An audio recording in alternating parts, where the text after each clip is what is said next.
네, 안녕하세요. 은남구주사입니다. 네, 오늘은 최근에 농림축산식품부에서 숙박이 가능한 농촌 체류형 쉼터 도입에 관한 보도자료를 배포하였는데요. 해당 내용에 대해서 한번 알아보는 시간을 가져보도록 하겠습니다. 눈에 안 들어와. 네, 농림축산식품부의 보도자료이고요. 12월부터 숙박이 가능한 농촌 체류형 쉼터를 도입한다.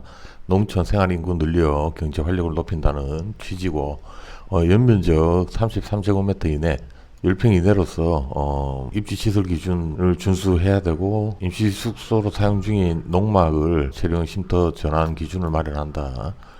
농업인 편의 증진을 위해 농막에 불필요한 규제를 개선한다는 취지로 이렇게 정책 보도 자료가 배포가 되었습니다. 12월부터 농지에 임시 숙소로 활용할 수 있는 농촌 체류형 쉼터를 도입한다라고 밝혔고요. 그리고 농촌 체류형 쉼터는 본인 소유 농지에 농지 전용 허가 등의 절차가 없이 데크, 주차장, 정화조 등 부속 시설을 제외한 면적 33제곱미터 10평 이내로 설치가 가능하며 최장 12년까지 사용할 수 있도록 할 계획이라고 밝혔습니다.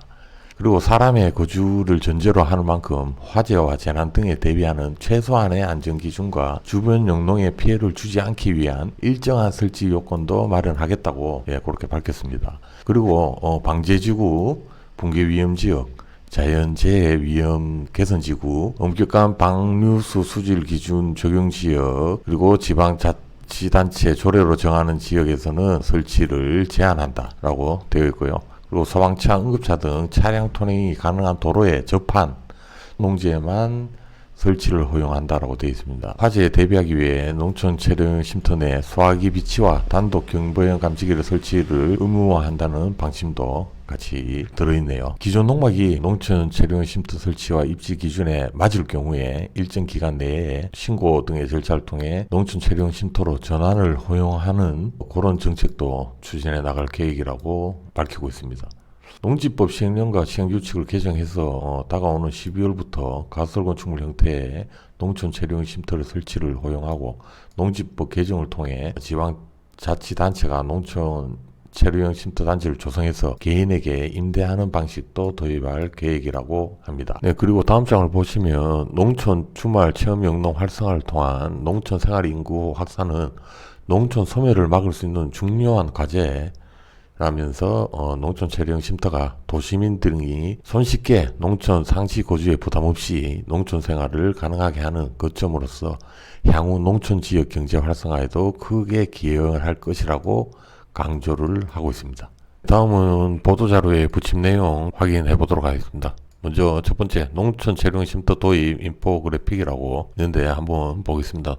농촌 체류형 쉼터 도입, 도시민의 주말 체험 영농과 농촌 체류 확산을 위한 임시 숙소 등으로 활용하기 위한 시설이라고 규정하고 있고, 앞서 봤듯 시설 규모는 10평 33제곱미터 이하고 처마는 1m 이내까지 허용, 데크는 가장 긴 외벽에 1.5m를 곱한 면적까지 허용한다고 되어 있는데, 이 말은 결국 따져보면 데크는 1.5m까지만 허용하겠다는 얘기고요. 주차장법에서 정한 주차 한 면은 허용을 한다, 그렇게 되어 있고, 용농의 의무가 있고요. 일정 면적 이상 용농 활동을 의무화해야지만 농촌 체류형 쉼터를 지을 수 있다, 그렇게 보시면 되고, 부지는 쉼터와 부속시설 합산의 2배 면적이라고 되어 있는데, 데크와 정화조 등을 모두 합산한 면적의 2배에 해당하는 면적의 대지 면적을 확보해야 된다, 그렇게 보셔야 될 것 같고, 쉼터와 부속시설 제외 농지는 용농 활동을 의무해야 한다는 규정도 있습니다. 그리고 제한지역도 앞서 살펴봤지만 최소한의 안전 확보 등 영농 피해 방지 목적으로서 붕괴 위험증 등 특정 지역에 설치 제한을 두고 있습니다. 그리고 기존에 사용하고 있던 농막을 쉼터로 전환 가능한 농막, 농촌 체류형 쉼터 입지 기준을 충족하고 더 면적 기준 만족하고 한다면 전환 기간 내에 쉼터로 신고 시에 양성화를 해주겠다. 그러니까 농막은 사실상 숙박이 불가능한데, 숙박이 불가능한 농막을 전환기간 내에 이 기준을 맞춰서 신고를 하면 농촌 체류형 쉼터로 양성화하여 인정해 주겠다는 그런 내용입니다. 네, 그리고 농막 제도 개선이라는 항목이 보이는데요. 연면적 20제곱미터 이하 6평 이하죠. 기존하고 똑같습니다. 기존에 농막이 6평 이하 시설 기준이 있었죠. 그리고 주차장 한 면 설치 허용해주고 농지 대장 등재 의무화를 한다라고 앞으로 이렇게 개선하겠다는 얘기고요. 유예기간 3년 안에 조치를 해야 되고 유예기간 이후에는 불법 농막으로 간주하고 농막을 뭐 불법 처리 그러니까 위반 건축물로 처리하겠다는 그런 내용인 것 같습니다. 네, 다음은 쉼터 평면도 예시고요. 배치도 예시입니다. 뭐 주차장이고 쉼터고 도로를 물고 있어야 되고 그리고 이 시설 면적의 2배 이상의 부지를 확보해야 되고 뭐 그리고 용농 활동을 반드시 해야 된다라는 그런 내용들이 있었죠. 그리고 부침 2번 농촌 체류형 쉼터 도입 방안입니다. 도입 배경 기농 기촌 수요 증대 그리고 농촌 소멸 위기에 대응하겠다는 배경이 있고 문제점 이 개선 방안은 농막은 주거 용도로 사용할 수가 없습니다. 사실상 숙소 사용에 따른 화재 등 불법 농막 문제가 뭐 수차례 발생한다라는 문제점이 있다는 걸 뭐 알고 있었고요. 앞으로 개선 방향은 농촌 체류형 쉼터는 개인이 본인 농지에 간단한 신고 절차로 설치할 수 있도록 하되 최소한의 시설 기준 및 조건을 마련한다. 그리고 용농 활동의 편의성, 효율성 제고를 위해 일부 기능을 개선한다. 뭐 그런 내용이 있습니다.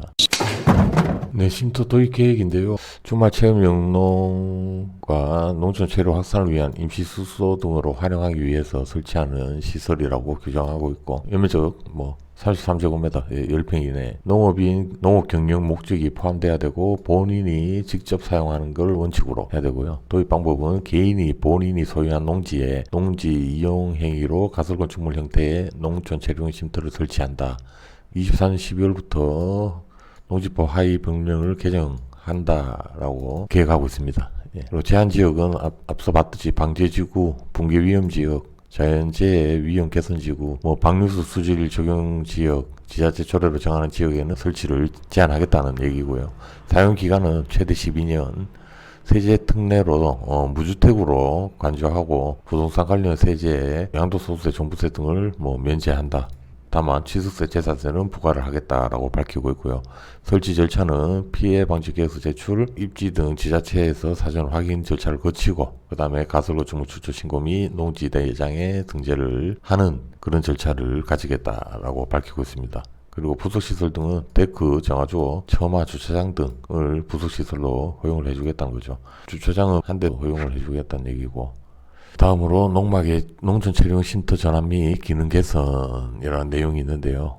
농막의 쉼터 전환, 농막을 농촌 체류형 쉼터로 전환하는 기준 및 절차를 제시를 하겠다는 건데 일반 원칙으로 유예기간 3년 내에 쉼터 설치 절차 이행 시에 불법 농막을 농촌 체류형 쉼터로 양성을 해주겠다는 얘기고요. 뭐 앞서 봤던 내용입니다. 예, 뭐 면적하고 뭐 시설 기준들이 맞아야지 뭐 해주겠다는 얘기죠. 기존 농막은 본래 기능, 일시 휴식 창구 등의 본래 기능을 유지하되 영농 활동 편의성 효율성 제고를 위해 데크 정화조 등을 면적에서 제외시켜 주겠다. 원래 농막에는 정화조 설치가 불가능했습니다. 하지만 지자체에 따라서 해주는 경우도 있었죠. 근데 이제는 데크와 정화조 체류형 쉼터가 아닌 농막에도 설치를 할 수 있다. 예, 그렇게 보실 수 있을 것 같고요. 그리고 농막에도 주차장 한 면을 허용해 주겠다라는 얘기고요. 그리고 체계적으로 농지 대장 미증제된 농막에 대해서는 유예기간 3년 내에 농지대장 등재를 의무화하겠다는 얘기입니다. 그리고 불법 농막은 3년간 전환 유도 후에 미전환 시 농지법 등에 관한 법률에 따라서 처분을 하겠다. 불법 농막에 대한 처분을 하겠다고 밝히고 있습니다. 그리고 향후 계획인데요. 금년 12월 그러니까 2024년 12월까지 농지법 하위 법령을 개정해서 12월 달 시행을 하겠다는 얘기를 하고 있고 건축물 형태 및 지자체 임대 쉼터 도입을 위해 농지법 개정을 할 예정이다. 뭐 이렇게 되어 있습니다. 이 부분은 2025년에 시행할 예정이라고 밝히고 있습니다. 네, 다음은 기대 효과인데요. 농촌 경제 활성화, 용농 활동 편의성 도모, 국민 편의 증진이라는 뭐 크게 세 가지의 기대 효과를 가져올 수 있다. 뭐 그렇게 보고 있는 것 같고요. 그리고 농촌 체류형 쉼터 설치 절차입니다.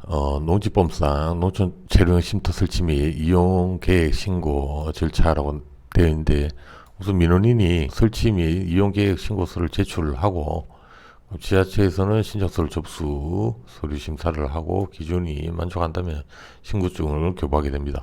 그리고 이 신고증이 교부가 되면 그 다음에 건축법에 의한 가설건축물 축적 신고 절차를 거치면 농촌체류형 쉼터 설치 절차는 완성이 된다, 그렇게 보시면 되고요. 원칙적으로 쉼터 설치 및 이용계획 신고 1번, 그 다음에 두 번째로 가설건축물 축적 신고 순으로 진행해야 된다. 다만 현장 조사가 불필요하다고 판단될 경우에는 민원인 편의를 위해서 쉼터 설치 및 이용계획 신고와 가설건축물 축적 신고를 동시에 처리할 수 있다라고 안내를 하고 있습니다.